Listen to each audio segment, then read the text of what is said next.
अस्सलाम वालेकुम। आज हमारा जो चैप्टर है वो चैप्टर नंबर 5 है और चैप्टर नंबर 5 जो है वो है सर्कुलर मोशन।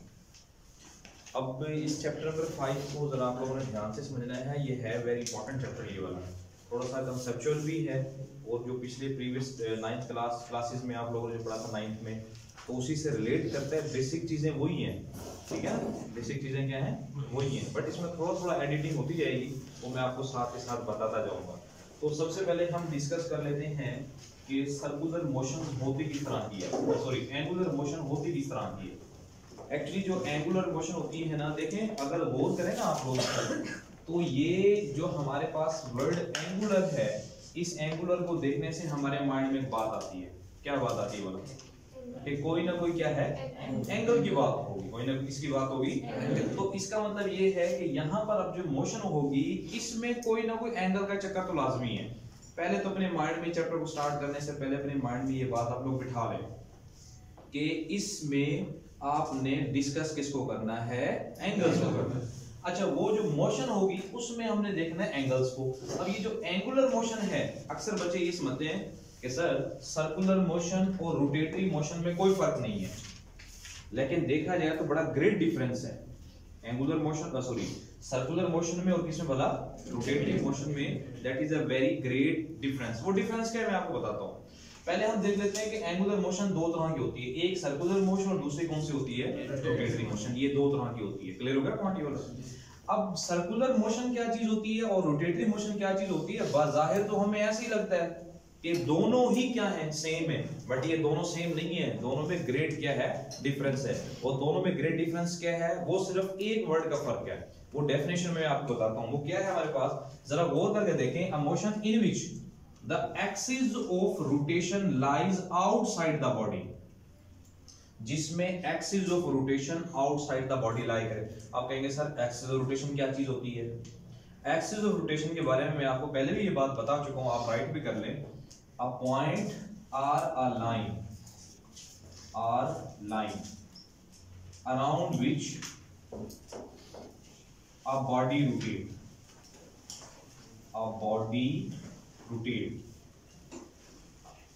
यानी कि कोई पॉइंट भी हो सकता है या क्या हो सकती है, कोई भी लाइन हो सकती है जिसके इर्द गिर्द बॉडी क्या करे, रोटेट करे, उसे हम कहते हैं एक्सिस ऑफ रोटेशन। उसके मैं आपको एग्जांपल्स भी देके बताता हूं। अच्छा, रोटेटरी मोशन को देख लें। The motion in which the axis of rotation lies inside. जरा गौर करें, यहां पे मैंने क्या कहा था, आउटसाइड, और यहां पर क्या कहेंगे हम लोग, इनसाइड। यानी कि जहां पर एक्सिस ऑफ रोटेशन बॉडी के अंदर लाई कर रहा होगा उसे हम क्या कहेंगे, रोटेटरी मोशन, और जहां पर आउटसाइड लाई कर रहा होगा उसे क्या कहेंगे हम, सर्कुलर मोशन। अगर यहां पर इसकी एग्जांपल्स देख लें हम लोग, तो सर्कुलर मोशन की एग्जांपल अगर देखें तो आपने डेली लाइफ में भी देखी होंगी और पढ़ी होंगी। तो पहले अगर हम इसके एग्जांपल्स देखें तो वो हमारे पास क्या होगा, मोशन ऑफ मून। मून की जो मोशन है अराउंड द अर्थ, पहली ये जिसकी एग्जांपल है हमारे पास, ठीक है। उसके बाद अगर हम दूसरी एग्जांपल देखें कि मोशन ऑफ इलेक्ट्रॉन्स की जो मोशन है वो भी क्या है हमारे पास, सर्कुलर नहीं होती। आपने पढ़ा है केमिस्ट्री में, आपने ये बात पढ़ी होगी, आपने देखा होगा कि जो हमारे पास, सपोज दैट मैं कहता हूं कि ये मेरे पास क्या है जी, अर्थ है, और ये क्या रिवॉल्व कर रहा है, मून रिवॉल्व कर रहा है। अर्थ के इलेक्ट्रॉन थोड़ी होंगे, अर्थ के अराउंड क्या मूव कर रहा है हमारे पास, ये मून रिवॉल्व कर रहा है। या इसी के एग्जांपल में लेंगे, ये हमारे पास न्यूक्लियस है, इसके अराउंड क्या रिवॉल्व कर रहे हैं, इलेक्ट्रॉन। अब एक बात बताइए, मैंने क्या कहा था, एक्सिस रोटेशन, ये कोई पॉइंट भी हो सकता है या कोई लाइन भी हो सकती है। अब सपोज दैट ये कोई पॉइंट है, इस पॉइंट के इर्द गिर्द बॉडी रोटेट नहीं कर रहा है ना, रोटेट। जरा पॉइंट को समझिएगा, ये कोई पॉइंट ले ले जिसे मैंने अर्थ कह दिया, या आप इसे न्यूक्लियस ले लें, इसके अराउंड में ये इलेक्ट्रॉन क्या कर रहा है, रिवॉल्व कर रहा है। तो मुझे बताइए ये पॉइंट क्या इस बॉडी के सेंटर में से पास होकर जा रहा है, बोले नहीं पास होकर जा रहा ना। इसका मतलब ये एक्सिस ऑफ रोटेशन इस बॉडी के क्या है, सेंटर से पास होकर नहीं जा रहा, बल्कि क्या है, आउटसाइड नहीं है। समझ आइए बात की नहीं है, देखे ना मेरी बात को समझे। मैं कहूं कि ये मेरे पास एक्सिस है, इसके गिर्द बॉडी रोटेट कर रहा है, इसके गिर्द, तो ये एक्सिस है, ये क्या है मेरा एक्सिस है। तो इसका मतलब क्या हो गया कि ये एक्सिस है, इसके इर्द गिर्द रोटेट कर रहा है। सपोज मैं कहता हूं ये बॉडी है, इसके इर्द गिर्द ऐसे से रोटेट कर रहा है, ये इस तरह से रोटेट कर रहा है। क्लियर होगा पॉइंट? नहीं वो तो ये एक्सिस बॉडी में से तो पास नहीं हो रहा, ये हो रहा है नहीं हो रहा ना पास। तो इस तरह की मोशन को क्या कहेंगे आप? सर्कुलर मोशन कहेंगे। यहां तक बात समझ आ गई? अगर मैं कहूं जी इसकी बात रोटेटरी मोशन की, तो रोटेटरी मोशन की अगर मैं एग्जांपल देके बताऊं यहां पर, तो हमारे पास अगर पहली एग्जांपल ले लें तो वो है motion of earth, motion of earth about its axis, about its axis. अब जरा आप लोगों ने ये बात 9th क्लास के फिजिक्स में पढ़ी हुई है कि जमीन जो है अपने एक्सिस के लिए क्या कर रही होती है? तो इसका रिवॉल्व कर रही होती है। अगर आप जरा गौर कर देखें, मैं कहता हूं कि ये मेरे पास अर्थ है और ये एक्सिस है उसका, तो इसके अराउंड नहीं रिवॉल्व कर रही होगी? ऐसे रिवॉल्व कर रही होगी ना। अच्छा, मोशन ऑफ अ फैन ले लें अगर आप, मोशन ऑफ अ फैन। अच्छा, इसको अगर देखें, अब अगर आप देखें जरा गौर करके, ये जो एक्सिस है ना पंखे का जो ऊपर डंडा लगा है, ये जो एक्सिस है, जो रॉड लगा हुआ है, ये रॉड पंखे में से भी पास हो रहा है। समझ आई ये बात की नहीं है? क्लियर हुआ पॉइंट? तो अक्सर आपने देखा होगा पंखों को, पुराने जमाने वाले पंखे स्टेशंस के ऊपर या हॉस्पिटल्स के अंदर लगे होते हैं, तो वो अजीब तरह के उनके जो है वो जो रॉड होता है ना, वो रॉड खुद इसमें से भी पास होके जा रहा होता है। बिल फर्ज अगर मैं सपोज दैट कि अगर ये मेरे पास पंखा है, तो इसके ये जो देखा ना ये वाला रॉड, ये ऐसे पास होके जा रहा होता है। ये जो गोल प्लेट होती है ना पंखे वाली, उसमें से ही पास होके आ रहा होता है। अक्सर आप लोगों ने पता नहीं देखे या नहीं देखे। तो ये जो हमारे पास देखें, ये एक्सिस जो है, क्या जो बॉडी रिवॉल्व कर रही है उसमें से पास नहीं हो रहा अर्थ वाले केस में? फैन वाले केस में भी ऐसे नहीं है। समझ आ गई बात? 4 भी होते हैं, 6 भी होते हैं। लेटेस्ट अगर देखें तो ज्यादा परों वाला पंखे भी है। आपके घर में जो होंगे वो 3 वाले होंगे। अच्छा जी, इसमें अगर देखें हम अपना, अब हम देख लेते हैं किसको बोला, ये तो हमारे पास होगी इसकी एग्जांपल। अब हम आ जाते हैं एंगुलर डिस्प्लेसमेंट। अब एंगुलर डिस्प्लेसमेंट क्या चीज होती है जी? अब एंगुलर डिस्प्लेसमेंट को समझाने से पहले हम लोग सबसे पहले डिस्कस करेंगे व्हाट इज डिस्प्लेसमेंट। कि डिस्प्लेसमेंट होता क्या है, डिस्प्लेसमेंट होती क्या चीज है। अगर हम डिस्प्लेसमेंट को देखें, डिस्प्लेसमेंट को, तो हमारे पास ये डिस्प्लेसमेंट एक्चुअली पता किस वजह से आता है? पोजीशन की वजह से आता है। अब मैंने सारी किस तरह से पोजीशन की वजह से आता है? जिसकी पोजीशन जो है वो हमें डिस्क्राइब करेगी किसको बोला? डिस्प्लेसमेंट को। किस तरह से? सपोज दैट कि हमारे पास ये कोई गाड़ी है, ये पोजीशन ए से आती है यहां तक। एक और हमारे पास गाड़ी है, वो पोजीशन ए से मूव करती है और यहां तक आती है। अब एक बात बताइए कि इस गाड़ी जो, चले इसका नेम बी रख लें, ये बी गाड़ी ले लें, तो ये कार ए है, ये यहां तक पोजीशन पे है, इस पोजीशन पे है, लेकिन जो कार बी है उसकी पोजीशन यहां पे है। तो आप यहां पोजीशंस को देख के इजीली डिस्क्राइब कर सकते हैं कि किसने डिस्प्लेसमेंट ज्यादा कवर किया है। तो किसने डिस्प्लेसमेंट ज्यादा कवर किया है? बी वाले डिस्प्लेसमेंट ज्यादा कवर किया है। तो पोजीशन हमें किसको बता रही होती है? डिस्प्लेसमेंट। क्लियर होगा पॉइंट ये वाला? तो आपने पोजीशन देख के तो बताई है कि सर इसकी पोजीशन यहां तक है, तो इसका डिस्प्लेसमेंट भी क्या होगा? ज्यादा होगा। इसकी पोजीशन यहां तक है, इसका मतलब इसका डिस्प्लेसमेंट भी कहां होगा? यहां तक। क्लियर होगा पॉइंट ये वाला? अब हम बात करते हैं एंगुलर डिस्प्लेसमेंट की। अब एंगुलर डिस्प्लेसमेंट में भी हम किसको डिस्कस कर रहे होंगे? पोजीशंस को डिस्कस कर रहे होंगे पहली बार। उसमें भी हम किसको देखेंगे? पोजीशन को देखेंगे। अगर मैं बात करूं सिर्फ डिस्प्लेसमेंट या लीनियर डिस्प्लेसमेंट की, तो उसमें जो दूसरी बात है वो ये है कि इसको लिया जाता है मीटर्स में। इसमें लिया जाता है मीटर में। क्लियर होगा पॉइंट? और ये किस में लिया जाता है? स्ट्रेट लाइन में। इसमें लिया जाता है स्ट्रेट लाइन में। अच्छा, अगर हम आ जाएं किस पे बोला? एंगुलर के ऊपर। तो एंगुलर में हमने लीनियर डिस्प्लेसमेंट या सिंपल डिस्प्लेसमेंट लेंगे तो उसका यूनिट क्या होगा? मीटर में। लेकिन जैसे ही हम एंगुलर की बात करेंगे तो उसमें हम यूनिट्स में डिस्कस नहीं करेंगे। किसमें डिस्कस करेंगे? उसको एंगल में डिस्कस करेंगे हम लोग। तो एंगुलर डिस्प्लेसमेंट को हम लोग डिस्कस करेंगे एंगल्स में। क्लियर हुआ पॉइंट मेरा? नहीं हुआ। यहां पर हमारे पास क्या थी? Straight line. यहां पर हम जो इसकी मोशन को देखेंगे वो दोनों होगी हमारे पास। क्या होगी? कर्व पाथ में भी होगी, यानी कि यहां पर स्ट्रेट लाइन नहीं, यहां पर स्ट्रेट लाइन है, लेकिन यहां पर क्या होगी हमारे पास? कर्व पाथ होगी। समझ आ गई बात की? ये तीनों चीजें मैं आपको बताऊंगा ये वाली, ये डायग्राम के जरिए आपको तीनों बातें मैंने समझानी है। यहां तक क्लियर होगा सबको पॉइंट? डिस्प्लेसमेंट का यूनिट लेंगे। जी जी, डिस्प्लेसमेंट का यूनिट हम यूनिट लेंगे, लेकिन वो एंगल में लेंगे। अब वो यूनिट उसके 3 है, फर्दर 3 यूनिट्स कौन कौन से वहां आगे बताऊंगा आपको मैं। तो इसका मतलब ये पोजीशन, कर्व पाथ और एंगल। तो जरा गौर कर देखें, ये तीनों चीजें और ये तीनों चीजें डिफरेंट नहीं है। क्लियर होगा पॉइंट ये वाला? तो इसे आप डिस्प्लेसमेंट भी कहेंगे, लीनियर डिस्प्लेसमेंट भी कहेंगे, लेकिन जो एंगुलर होगा उसमें कहीं ना कहीं पक्की बात है क्या बन रहा होगा? कोई ना कोई एंगल लाजमी बन रहा होगा। क्लियर होगा पॉइंट सबको? नहीं हुआ ये वाला? अच्छा जी, अब मुझे बताइए, मैंने यहाँ पर एंगल को डिस्कस किया है? नहीं डिस्कस किया ना यहाँ पर एंगल को। इसका मतलब यहाँ पर एंगल होगा, और जाहिर सी बात है कि एंगल जो है वो कहीं ना कहीं कर्व पाथ में बन रहा होता है, कहीं ना कहीं इंटरेक्शन हो रही होती है, सॉरी इंटरसेक्शन हो रही होती है लाइंस की, और कहीं ना कहीं एंगल बन रहा होगा। अब यहाँ पर तो इंटरसेक्शन नहीं हो रही लाइंस की, जब यहाँ पर स्ट्रेट लाइन में इंटरसेक्शन नहीं हो, तो यहाँ पर कोई एंगल नहीं बनेगा। लेकिन एंगुलर डिस्प्लेसमेंट में एंगल बनता ही कब है? जब लाइंस इंटरसेक्ट कर रही हो आपस में। क्लियर हो गया पॉइंट? और जाहिर सी बात है कि कोई या फिर क्या हो सकता है, कोई ना कोई सर्कुलर पाथ हो सकता है। तो हम लोगों ने यहाँ पर अब डिस्कस किसको करना है? एंगुलर डिस्प्लेसमेंट को। अब एंगुलर डिस्प्लेसमेंट को डिस्कस करने के लिए जरा गौर करें तो आपकी बुक में जो पहली डायग्राम दी हुई है 5.1a, इस पहली डायग्राम में देखें कि हमारे पास एक ऑब्जेक्ट है जो सर्कुलर पाथ में रोटेट कर रहा है, या सर्कुलर मोशन कह सकते हैं, उसमें मूव कर रहा है, बल्कि सर्कुलर मोशन कहते हैं। सर्कुलर मोशन में क्या कर रहा है? वो मूव कर रहा है, और उसको हमने धागे से बांधा हुआ है, उसका रेडियस क्या है? r है, और ये पॉइंट क्या है? p है। कुछ देर के बाद देखें जरा, यहाँ पर अगर मैं इसी की बात बताऊं आपको कि हमारे पास ये कोई सर्कुलर पाथ है, इस सर्कुलर पाथ में हमारे पास एक ऑब्जेक्ट है जिसका सर्कल है, जिसका सेंटर O है, और ये हमारे पास कोई ऑब्जेक्ट है जिसको हमने बांधा हुआ है। अच्छा, ये पॉइंट P है, ये इस डायरेक्शन में क्या कर रहा है? मूव कर रहा है। अच्छा, यहां से लेके यहां तक का जो डिस्टेंस है O से लेके P तक, वो क्या होगा हमारे पास? R होगा। क्लियर होगा पॉइंट ये वाला?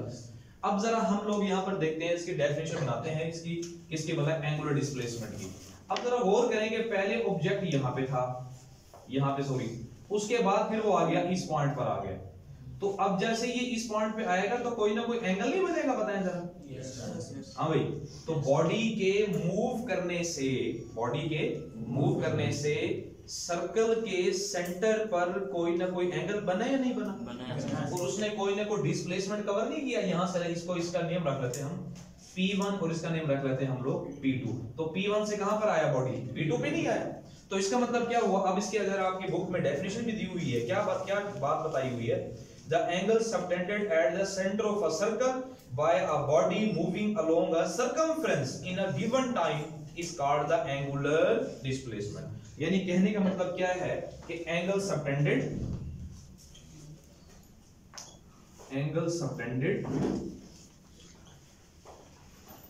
at the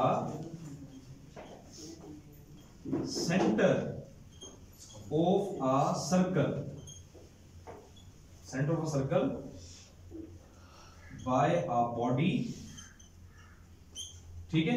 यानी जो बॉडी जो है ये सर्कुलर पाथ में मूव कर रही थी, और उसने कोई ना कोई क्या बना दिया? सेंटर के ऊपर एंगल बना दिया। क्लियर होगा पॉइंट? ये नहीं हुआ? अच्छा, यहां पर जो एंगल बनेगा इसे हम रिप्रेजेंट करेंगे डेल्टा थीटा के साथ। तो ये होगा हमारे पास एंगल एट सेंटर, और इसी का नेम क्या होगा? Angular displacement. इसका मतलब ये हो गया कि हम लोगों ने एंगुलर डिस्प्लेसमेंट को डेल्टा थीटा के साथ रिप्रेजेंट करना है। यहां तक बात समझ आई है? नहीं है?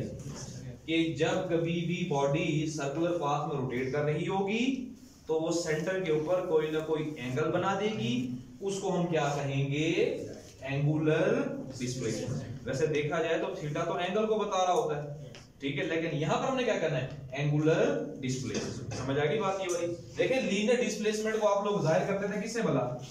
d के साथ, ठीक है, एरो डाल देते, या फिर कभी कभी x या s या h व्हाटएवर। लेकिन हम लोगों ने यहां पर क्या करना है? डेल्टा थीटा के साथ पुट करना है। क्लियर होगा पॉइंट ये वाला?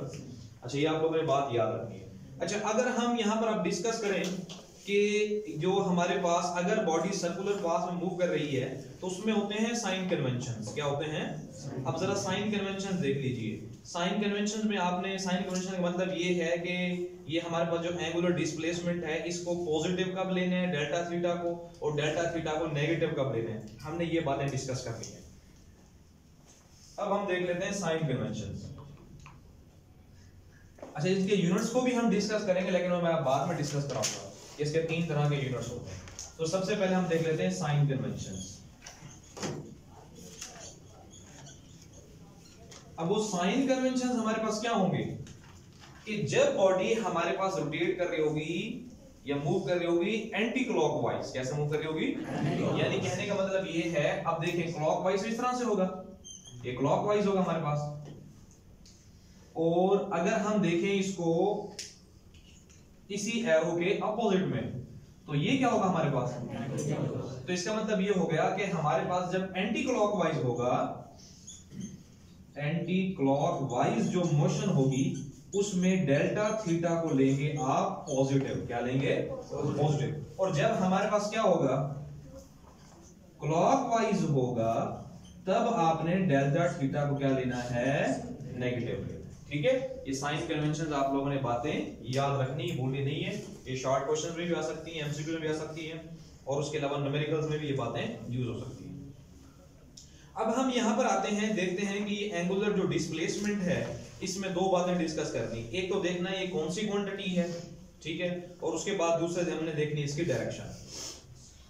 तो आप लोगों ने ये बात याद रखनी है कि जो हमारे पास अपना, चले पहले हम इसके अगर डायरेक्शन को डिस्कस कर लें कि इसकी डायरेक्शन क्या होगी, फिर हम देखेंगे बाद में कौन सी क्वांटिटी है।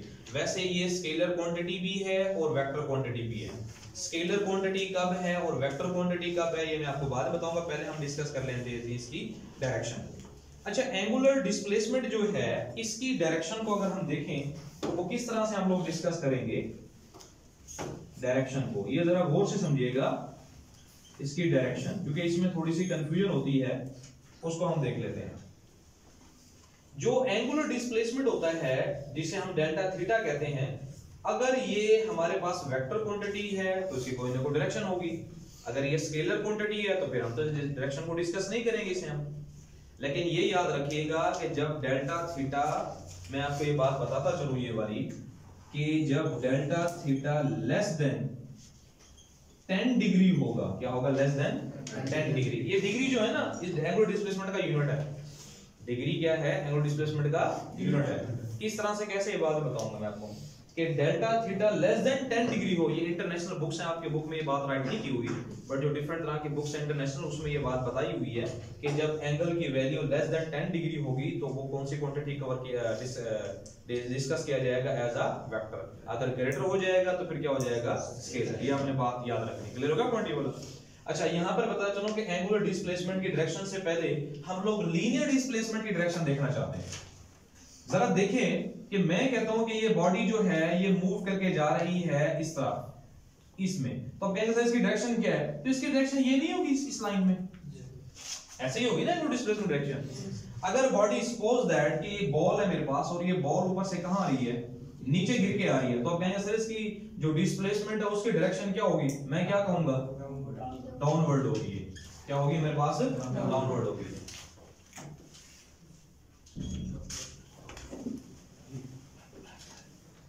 अच्छा, तो मैं आपको क्या बात बता रहा था कि हमारे पास जो इंटरनेशनल बुक्स हैं उसमें राइट किया हुआ है delta theta less than 10 degree होगा तो क्या होगी? वेक्टर क्वांटिटी होगी। जब ग्रेटर होगा तो क्या होगा? Scalar quantity. अच्छा, तो मैं आपको डायरेक्शन बता रहा था पहले लीनियर की। जब ये बॉडी ऊपर से नीचे डाउनवर्ड मूव कर रहा होगा तो उसकी डायरेक्शन क्या होगी? डाउनवर्ड होगी ना। क्या डायरेक्शन होगी उसकी? डाउनवर्ड होगी। लेकिन जब भी बॉडी हमारे पास, चले सपोज दैट इस डायरेक्शन में जा रहा है तो उसकी भी क्या होगी? इस डायरेक्शन में होगी हमारे पास। अगर हम देखें एंगुलर डिस्प्लेसमेंट, किसको देखें? एंगुलर डिस्प्लेसमेंट को देखें, तो एंगुलर डिस्प्लेसमेंट हमारे पास आ जाए एंगुलर डिस्प्लेसमेंट में देखें अगर, तो उसमें हमारे पास क्या होगा? अब इसकी डायरेक्शन जरा बच्चों को समझ नहीं आती कि इसकी डायरेक्शन हमारे पास क्या होगी। अब इसकी डायरेक्शन कुछ इस तरह से आपने डिस्कस करना है। मैं आपको डेली लाइफ से इसकी एग्जांपल देके बताता हूँ। वो एक एग्जांपल ये कि जैसे आप कोई भी बोतल के ढक्कन को, लिड को ऑन करते हैं, ओपन करते हैं, तो जब आप उसे ओपन कर रहे होते हैं तो घुमा नहीं रहे होते उसको, घुमा रहे होते हैं ना, तो वो जब वो घूम रहा होता है सर्कुलर पाथ में तो कहाँ उठ रहा होता है, वो ऊपर की तरफ जा रहा होता है। क्लियर हो गया पॉइंट नहीं? जब वो उसे क्लोज कर रहे होते हैं तो क्लोज करते हुए कहाँ जा रहा होता है, फॉरवर्ड जा रहा है। इसका मतलब ये है कि हम अगर राइट हैंड रूल को यूज करें, राइट हैंड रूल अगर इसको हम यूज करें तो इसके जरिए हम लोग क्या कर सकते हैं, डायरेक्शन की वैल्यू, डायरेक्शन हम फाइंड आउट कर सकते हैं। अब वो किस तरह से है, राइट हैंड रूल होता क्या है? अब वो राइट हैंड रूल जैसे आपकी बुक में गिवन भी है, यहाँ पर देखा दिया हुआ है आपकी बुक में डायग्राम साइड पर, कि सपोज दैट कि हमारे पास बॉडी, इधर देखें सब लोग, suppose that body circular path में क्या कर रहा है, रोटेट कर रहा है। क्या कर रहा है, सर्कुलर पाथ में रोटेट कर रहा है। जब ये सब नजर नहीं आ रहा आपको, जब ये बॉडी सर्कुलर पाथ में रोटेट कर रहा होगा तो होगा क्या हमारे पास कि इस एक्सिस के अराउंड मूव रोटेट कर रहा है ना, ये हमारे पास एक्सिस है, इसी के अराउंड बोले ना। अच्छा सपोज कर लें कि अगर ये एक्सिस है, इसके अराउंड मूव कर रहा है, यहां पर मैंने क्या किया होता है, ऐसे हॉरिजॉन्टली इसको दिखाया होता है एक्सिस को, अब मैंने क्या कर दिया इसको, अब इसके अराउंड क्या कर रहा है, बॉडी रोटेट कर रहा है ना, रिवॉल्व कर रहा है ना इसके अराउंड। अब जब इसके अराउंड जब वो मूव कर रहा है तो मैं कहता हूं कि मैंने राइट हैंड रूल यूज करना है। क्या यूज करना है? तो वो राइट हैंड रूल किस तरह से यूज करना है कि मेरी जो राइट हैंड की फिंगर्स हैं उसको मैंने जो बॉडी की मोशन है उसी की डायरेक्शन में ले लिया। क्लियर हो गया? उसी डायरेक्शन में ले लिया। ऐसे ही है ना, बॉडी भी ऐसे रोटेट कर रही है और मैंने अपनी हैंड की फिंगर्स हैं वो भी इसी डायरेक्शन में रख ली है। क्लियर हो गया? तो इसका मतलब ये जो मेरी कर्लिंग फिंगर्स हैं ये बताती हैं किसको बोला, मोशन ऑफ द बॉडी को। लेकिन जो मेरा थंब है, इरेक्ट थंब है, वो अपवर्ड है, ये किसको बताता है, एंगुलर डिस्प्लेसमेंट की डायरेक्शन को। क्लियर हो गया पॉइंट? तो अब जरा गौर कर देखें तो ये क्या है, बॉडी एंटी क्लॉकवाइज नहीं मूव कर रहा, जरा देख एंटी क्लॉकवाइज मूव कर रहे हैं ना। अच्छा अब इसमें इसकी एंगुलर डिस्प्लेसमेंट की डायरेक्शन क्या है, अपवर्ड। अगर मैं कहूं कि ये कहां मूव कर रहा है, डाउनवर्ड, अब देखें कि बॉडी ऐसे रोटेट कर रहा है, इस तरह से क्लॉकवाइज रोटेट कर रहा है। तो इसका मतलब जब ये रोटेट करेगा क्लॉकवाइज तो फिर क्या होगी, डायरेक्शन डाउनवर्ड नहीं होगी। और हमने क्या कहा था, हमने कहा था कि जब हम, लेकिन ये भी आपने बात क्या रखनी है कि जब एंटी क्लॉकवाइज होगा तो क्या लेंगे हम, पॉजिटिव, और जब क्लॉकवाइज हो तो क्या लेंगे हम, इसे नेगेटिव। क्लियर हो गया पॉइंट ये वाला? अब ये एंगुलर डिस्प्लेसमेंट जो है वेक्टर क्वांटिटी है या स्केलर क्वांटिटी है, इसको हम नेक्स्ट लेक्चर में डिस्कस करेंगे। और उसके आगे जो प्रूफ दिया हुआ है S = R θ, इसको हम नेक्स्ट लेक्चर में डिस्कस करेंगे। ठीक है, तो आप लोगों ने इसको यहां तक करना है। ओके जी।